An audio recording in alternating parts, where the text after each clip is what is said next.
मेरे प्रिय देशवासियों, कांग्रेस और उसके साथी दल कांग्रेस कांग्रेस और उसके सहयोगियों ने नमस्कार, मी प्रशांत कदम. राष्ट्र के नाम संदेश या गोष्टीचं जे गांभीर्य, जे औचित्य असतं ते पंतप्रधान मोदींनी पूर्णपणे घालवून टाकलेलं आहे. ज्यावेळी अतिमहत्त्वाच्या तातडीच्या विषयावर देशाला संबोधित करण्याची गरज भासते, त्यावेळी देशाचे पंतप्रधान देशाला संबोधन करत असतात. पण काल रात्री 8:30 वाजता पंतप्रधान मोदींनी केलेलं हे राष्ट्र के नाम संदेशमधूनचं भाषण हे पूर्णपणे राजकीय भाषण होतं. 29 मिनिटाच्या भाषणामध्ये त्यांनी तब्बल 58 वेळा काँग्रेसचं नाव घेतलेलं आहे आणि ज्या विधेयकावरती संसदेमध्ये ते बोलू शकले असते, जाहीर सभेमधून ते बोलू शकले असते, पत्रकार परिषद घेऊन बोलले असते, ते बोलण्यासाठी राष्ट्र के नाम संदेशची नेमकी गरज काय? म्हणजे ज्यावेळी तुमच्या बॅकग्राऊंडला तिरंगा आहे, ज्यावेळी तुम्ही पंतप्रधान म्हणून देशाला संबोधित करताय, त्यावेळी ना कुठली महत्त्वाची घोषणा आहे, ना कुठला तातडीचा विषय आहे. केवळ राजकीय विरोधकांना टीका करायची म्हणून जर या प्लॅटफॉर्मचा वापर मोदी करत असतील तर तो किती गैर आहे. आणि अजून एक गंभीर बाब याच्यातली ही आहे की सध्या देशामध्ये 4 राज्यामध्ये निवडणुका चालू आहेत.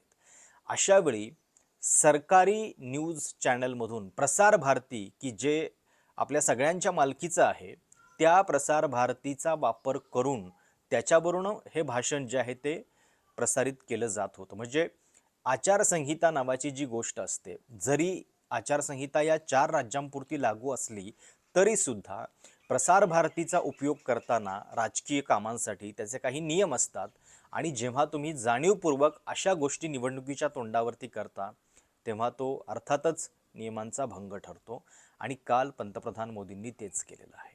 महिला आरक्षण विधेयकावरती, म्हणजे खरं तर हे विधेयक महिला आरक्षणाचं नव्हतं, पण 131वी घटना दुरुस्ती होती. सोबतच लोकसभेच्या जागा त्यांना वाढवायच्या होत्या आणि डिलिमिटेशनचे काही अधिकार जे आहेत ते स्वतःकडे घ्यायचे होते. या सगळ्या संदर्भातलं जुनंच भाषण त्यांनी काल केलेलं आहे. आणि गंमत काय वाटली मला की काल भाषणामध्ये बोलत असताना ते सातत्यानं नारी शक्ती वंदन संशोधन को इन पार्टियों ने विरोध किया असं म्हणत होते. मुळात नारी शक्ती वंदन संशोधन असं कुठलंही विधेयक देशाच्या संसदेमध्ये आलेलं नव्हतं. त्या 3 विधेयकांची जी नावं आहेत त्या विधेयकामध्ये पहिलं विधेयक जे आहे ते 131वी घटना दुरुस्ती विधेयक होतं, दुसरं डिलिमिटेशनचं विधेयक होतं आणि तिसरं केंद्र आणि राज्यांच्या पॉलिटिकल बाउंड्रीज संदर्भातलं विधेयक होतं. त्यामुळं सातत्यानं त्याच्यामध्ये नारी शक्ती वंदन आणून आणि एकदा तर ते असं म्हणाले पण की नारी शक्ती वंदन अधिनियम को इन पार्टियों ने विरोध किया, जे की पूर्णपणे चुकीचं आहे. कारण ते 2023मध्येच सर्व पक्षांनी सहमतीनं मंजूर केलेलं होतं. आता कालच्या सगळ्या भाषणामध्ये अजून एक महत्त्वाची गोष्ट जाणवली. एरवी पंतप्रधान हे काँग्रेसला जास्त लक्ष करत असतात. ज्यावेळी जाहीर सभांमध्ये ते बोलतात त्यावेळी काँग्रेसचा उल्लेख करतात, पण काल त्यांनी तृणमूल काँग्रेस, DMK, समाजवादी या पक्षांची सुद्धा नावं घेतली. आता तमिळनाडूमध्ये, त्याच्यानंतर पश्चिम बंगालमध्ये निवडणुका आहेत, त्याच्यामुळं असेल कदाचित, पण याही पक्षांची नावं त्यांच्या भाषणामध्ये काल दिसली. आणि म्हणून या त्यांच्या भाषणानं अनेक नियमांचा, अनेक औचित्यांचा भंग केलेला आहे. 2014 पूर्वी तुम्ही सातत्यानं या देशातून काँग्रेस मुक्त भारत करण्याची घोषणा करत होतात, त्याच्याबद्दलचे दावे करत होतात.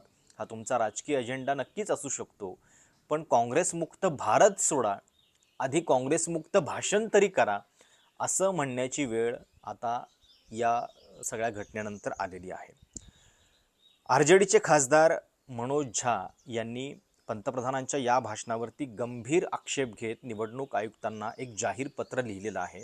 गणेश कुमार यांना ते असं म्हणतायत, respected Shri Ganeshji, you may not agree, yet keeping in mind tradition and decorum, I wish to make one earnest request.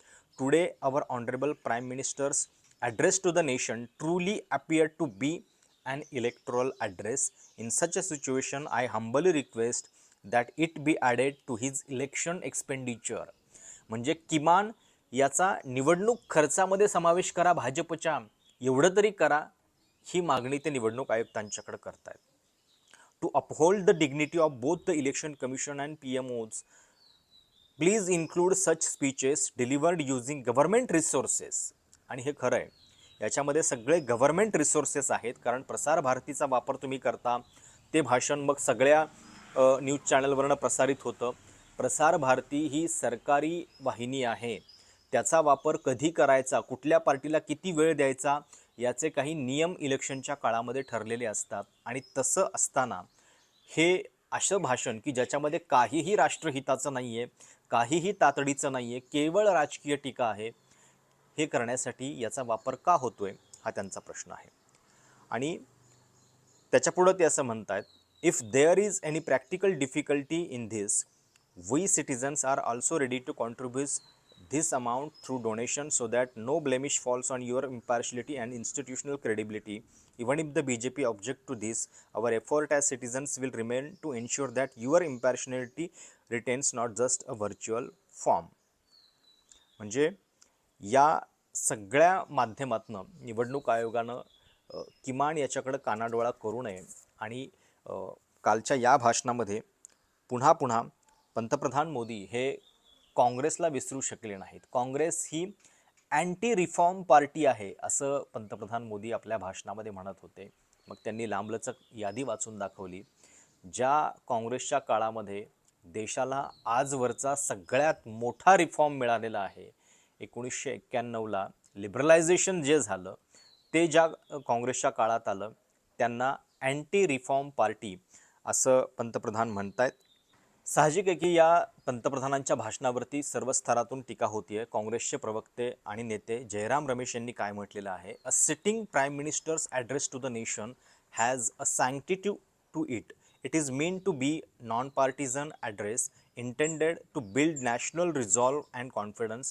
This pathetic partisan and polemical attack, a distress address rather than a national address, would have been more appropriate in a press conference. म्हणजे किमान हेच तुम्हाला जर बोलायचं असेल, तुम्ही बोलू शकता, राजकीय पक्षाचे नेते तुम्ही आहात, पण किमान पत्रकार परिषदा घ्या, जाहीर सभेमध्ये बोला.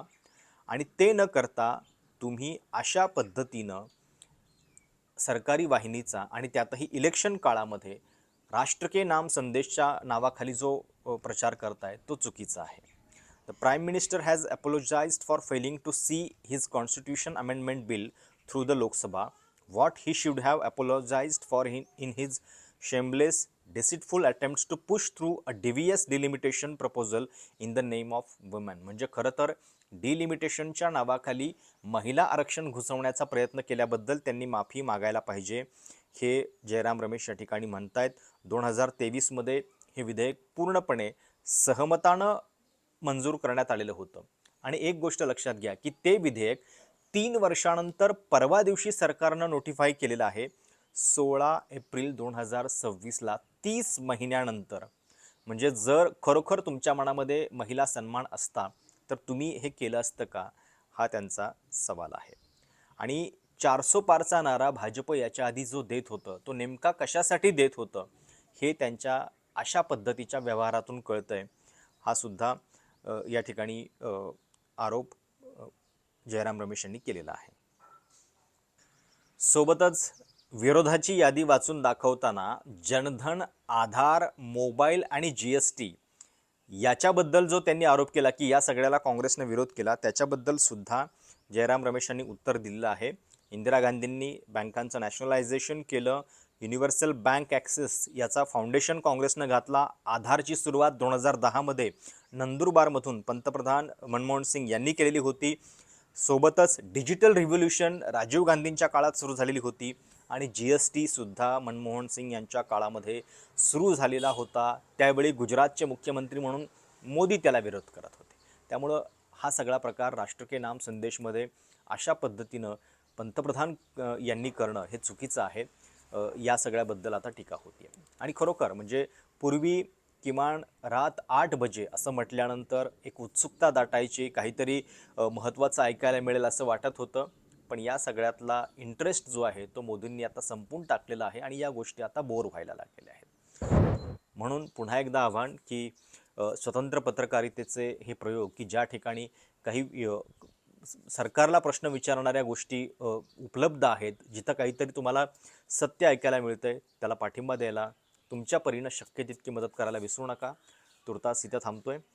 तुमच्या पंतप्रधानांच्या या भाषणाबद्दलच्या कमेंट सूचना आवर्जून कळवा. चॅनल सबस्क्राईब करायला विसरू नका. धन्यवाद.